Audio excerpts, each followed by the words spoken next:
कहानी की शुरुआत में हमें धरती की हालत दिखाई जाती है, जो अब इंसानों के रहने लायक नहीं रही। करीब 10 साल पहले एक जबरदस्त सोलर फ्लेयर ने ओजोन परत को गंभीर रूप से क्षतिग्रस्त कर दिया था और उसके बाद धरती का तापमान 150 डिग्री फ़ारेनहाइट तक पहुंच गया। तेज पराबैंगनी किरणों और खतरनाक मौसम के कारण धरती का ज्यादातर हिस्सा रहने लायक नहीं बचा। इन्हीं खराब हालात में बचा हुआ एक आदमी है, फिंच। वह एक रोबोटिक इंजीनियर है और बाहर जाने के लिए एक खास तरह का सूट पहनता है जो उसे गर्मी और जानलेवा किरणों से बचाता है। हर दिन की तरह वह अपने रोबोट ड्यूई के साथ जरूरत का सामान ढूंढने निकलता है। एक पुराने स्टोर में पहुंचकर उसे पता चलता है कि वहां यूवी रेडिएशन काफी ज्यादा है, लेकिन फिर भी वह जोखिम उठाकर सामान इकट्ठा करने लगता है। उसका रोबोट ड्यूई जो भी बचा खुचा सामान मिलता है उठाता रहता है। फिंच को भी अपने कुत्ते के लिए कुछ खाना मिल जाता है, जिसे वह साथ ले लेता है और बाहर आकर उस जगह को मार्क कर देता है ताकि उसे याद रहे कि वह यहाँ पहले आ चुका है। इसके बाद फिंच अपनी गाड़ी में बैठकर वीरान सड़कों से गुजरता है, जहां हर तरफ पुरानी गाड़ियां सड़ती हुई पड़ी हैं। तभी अचानक उसके सूट में अलार्म बजता है। यह एक भयंकर तूफान का संकेत था जो उसी दिशा में बढ़ रहा था। अब फिंच तुरंत अपना ट्रक मोड़ता है और पूरी गति से अपने ठिकाने की ओर निकल जाता है। बड़ी मुश्किल से वह अपनी अंडरग्राउंड लैब तक पहुंचता है, जो कभी उसकी कंपनी का हिस्सा थी जहां वह काम करता था।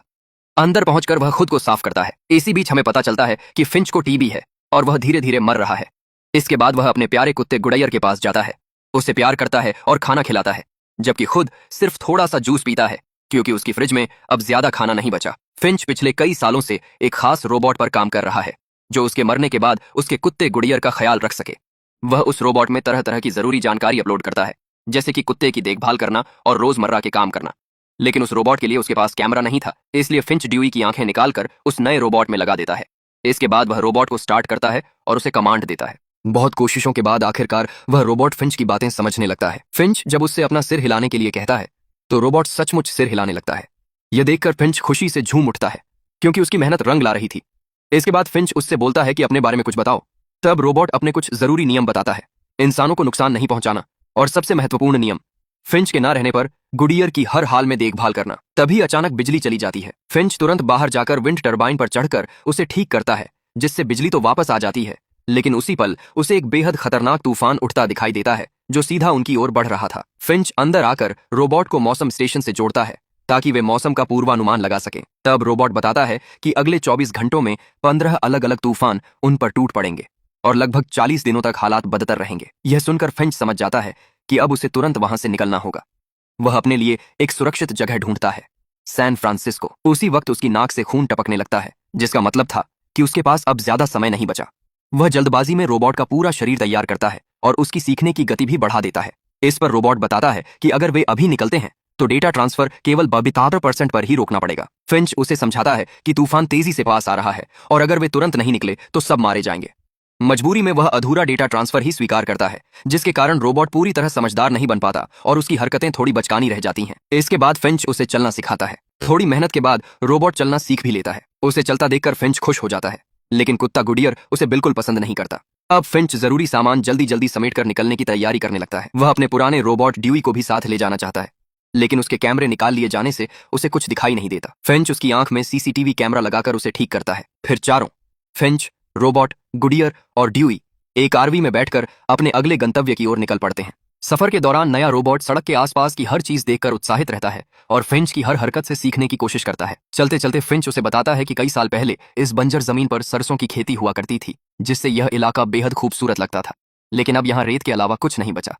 कुछ देर बाद जब तूफान पीछे रह जाता है तो वे एक सुनसान शहर में रुकते हैं। फिंच यूवी प्रोटेक्शन सूट पहनकर बाहर निकलता है और रोबोट को भी साथ ले जाता है। वह उसे बताता है कि जब भी कोई खाने पीने की चीज मिले उसे इकट्ठा कर लेना है। फिर वह दूसरा पार्ट समझाता है कि आसमान में छेद हो जाने के कारण सूरज की किरणें बहुत खतरनाक हो चुकी हैं, इसलिए यह ध्यान रखना जरूरी है कि गुड़ियर कभी भी धूप में न निकले। दोनों एक थिएटर में घुस जाते हैं जहां रोबोट को कई अजीब चीजें दिखाई देती हैं। वहीं फिंच को मकई के कुछ बीज मिलते हैं जो तेज धूप में गिरते ही पॉपकॉर्न में बदल जाते हैं।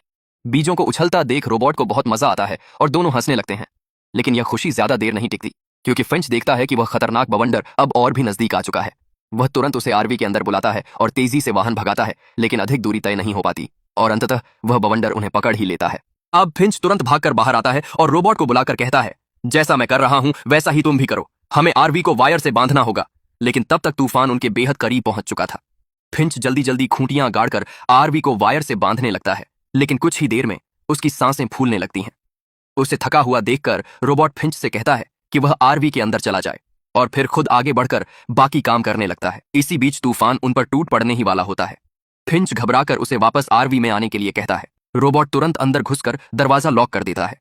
तभी एक जबरदस्त बवंडर उनकी गाड़ी से टकराता है। तूफान इतना भयावह था कि कई कारें हवा में उछलकर उड़ने लगी थीं।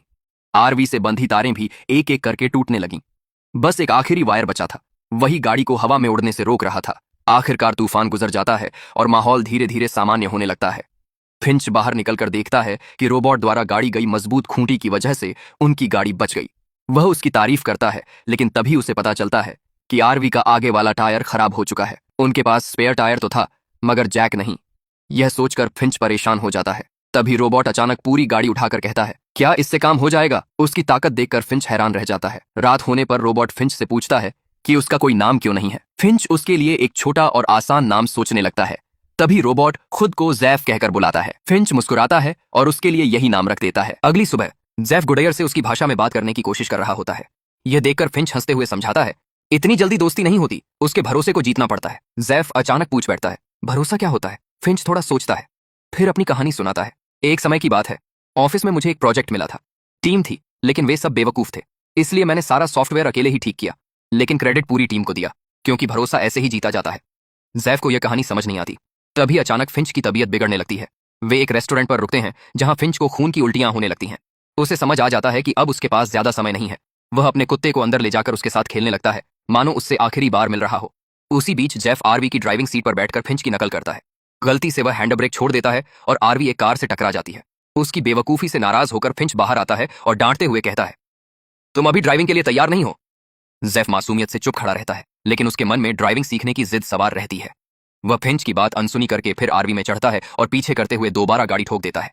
इस पर फिंच उसे गुस्से में समझाता है कि सूरज की रोशनी उसकी त्वचा को कैसे जला देती है। जोर से कहता है, तुम्हारा सबसे जरूरी काम है गुडेयर की देखभाल करना। मैंने तुम्हें इसके लिए बनाया है, न कि अपना अकेलापन दूर करने के लिए। इसके बाद वे फिर सफर शुरू करते हैं, मगर फिंच की डांट से जैफ नाराज होकर चुप बैठा रहता है। फिंच उसे मनाने के लिए उसे ड्राइविंग सिखाने का फैसला करता है। शुरुआत में जैफ बहुत गड़बड़ करता है, लेकिन धीरे धीरे गाड़ी चलाना सीख जाता है। उसे ड्राइविंग करते देख फिंच को थोड़ी राहत मिलती है। रात होने पर वे फिर एक जगह कैंप करते हैं। उस समय आसमान में खूबसूरत नॉर्दर्न लाइट्स चमक रही थीं, क्योंकि ओजोन लेयर अब नहीं थी। जैफ सुझाव देता है, हम रात में ही ड्राइव क्यों नहीं करते? दिन में खतरनाक किरणें होती हैं। इस पर फिंच गंभीर आवाज में समझाता है, असली खतरा दिन में नहीं, रात में सामने आता है। जो भूखे लोग होते हैं वे यूवी किरणों से भी ज्यादा खतरनाक होते हैं। इतना कहकर फिंच सोने चला जाता है, जबकि जैफ वहीं बैठा रहता है। अगली सुबह फिंच फिर से खून की उल्टियां करता है और उसे तेज बुखार भी होता है। उसकी बिगड़ती तबीयत देखकर जैफ उसकी देखभाल करता है। फिर वह ड्राइविंग करता है और एक बड़े शहर में पहुंचकर आरवी रोक देता है। इसके बाद जैफ डुई को अपने साथ लेकर खाना ढूंढने निकल पड़ता है। जैफ के पास अभी ज्यादा अनुभव नहीं होता, इसलिए वह बिना सोचे समझे पहले से लूट चुके अस्पताल में भी बेधड़क अंदर चला जाता है। जब फिंच की आंख खुलती है तो वह देखता है कि दोनों रोबोट गायब हैं। वह तुरंत समझ जाता है कि मामला गड़बड़ है। तबीयत ठीक न होने के बावजूद वह अपना सूट पहनता है और उन्हें ढूंढने निकल पड़ता है। उधर जैफ डुई को फर्स्ट फ्लोर पर छोड़कर बिल्डिंग के ऊपर चला जाता है।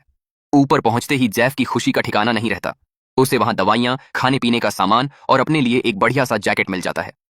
इसी बीच दूसरी तरफ डुई को एक स्नैक्स का पैकेट दिखाई देता है, लेकिन जैसे ही वह उसे उठाने जाता है, कचरे में छुपा हुआ बियर ट्रैप उसे दिखाई नहीं देता। जैसे ही वह आगे बढ़ता है, ट्रैप उसे तोड़कर कबाड़ में बदल देता है। तभी फिंच वहां पहुंचता है और डुई को इस हालत में देखकर बहुत दुखी हो जाता है। वह उससे माफी मांगता है और उसका पावर ऑन ऑफ कर देता है। फिर वह जैफ को ढूंढने लगता है। उसी दौरान फिंच को वहां किसी इंसान के होने का एहसास होता है। तभी उसे जैफ दिखाई देता है। फिंच उस पर चिल्लाते हुए कहता है कि यहां और रुकना सुरक्षित नहीं है, क्योंकि उसकी बेवकूफी की वजह से डुई चला गया, जो हम में से एक था। यह सुनकर वे दोनों तुरंत आरवी की तरफ भागते हैं और किसी तरह गाड़ी तक पहुंच जाते हैं। अब फिंच फुल स्पीड में गाड़ी भगाता है और जैसे ही वे शहर से बाहर निकलते हैं, वह स्टीयरिंग जैफ को थमा देता है। लेकिन तभी फिंच को एक गाड़ी दिखाई देती है, जिलेन जपा उनका पीछा कर रही होती है। फिंच सख्त लहजे में जैफ से कहता है कि गाड़ी तेज भगाओ, क्योंकि उन्हें उस कार से पीछा छुड़ाना है, लेकिन वह कार अभी भी उनके पीछे लगी रहती है। तब फिंच गाड़ी की हेडलाइट्स ऑफ कर देता है, क्योंकि जैफ अंधेरे में भी साफ देख सकता है। तभी फिंच को आगे एक बड़ा सा तूफान दिखाई देता है। वह अचानक स्टीयरिंग घुमाकर गाड़ी को सड़क से नीचे उतार देता है। उसे लगता है कि वे नीचे वाले अंडरपास से निकल सकते हैं, जबकि जैफ उसे समझाता कि ऊंचाई अंडरपास से ज्यादा है। लेकिन फिंच नहीं मानता और अगले ही पल आरवी अंडरपास से टकरा जाती है, जिससे उनके सारे सोलर पैनल टूट जाते हैं। जैफ तुरंत बाहर कूदकर आरवी को धक्का देकर अंदर खिसका देता है।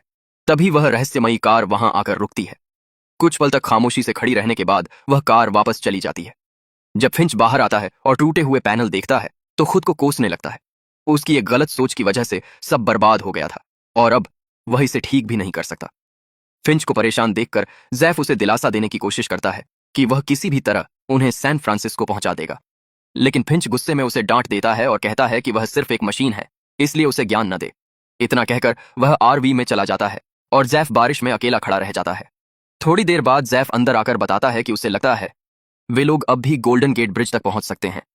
जब फिंच का गुस्सा शांत होता है तो वह जैफ से माफी मांगता है और कहता है कि उसे डांटना नहीं चाहिए था। फिर वह उसे एक और कहानी सुनाता है कि वह लोगों पर भरोसा क्यों नहीं करता। वह बताता है कि सोलर फ्लेयर ने इंसानों को खत्म नहीं किया, बल्कि इंसान खुद इंसान का दुश्मन बन बैठा। एक बार वह खाने का सामान ढूंढते हुए एक सुपरमार्केट में गया जहां उसे स्नैक्स का एक पैकेट मिला। तभी एक छोटी लड़की और उसकी मां वहां पहुंची।